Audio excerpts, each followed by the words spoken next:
Il-Qorti tal-Maġistrati ordnat li tinfetaħ inkjesta maġisterjali dwar il-ftehim milħuq mill-Gvern fuq 3 sptarijiet pubbliċi ma' Vitals Global Healthcare.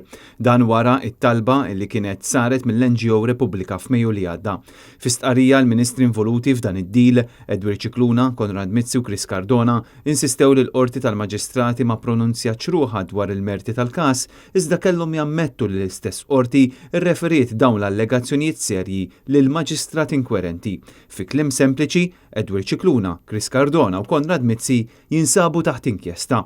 Jirriżulta iżda li 3 ministri beħsibhom jagħmlu sottomissjonijiet lil qorti tal-Appell għal reviżjoni tad-digritt tal-Maġistrat. Fi-13 ta' Mejju li għadda Repubblika kienet resqet talba fil-qorti fejn talbet inkjesta maġisterjali dwar id-deal tal-Gvern mal-kumpanija Vitals Global Healthcare għall-amministrazzjoni ta' dawn it-3 sptarijiet.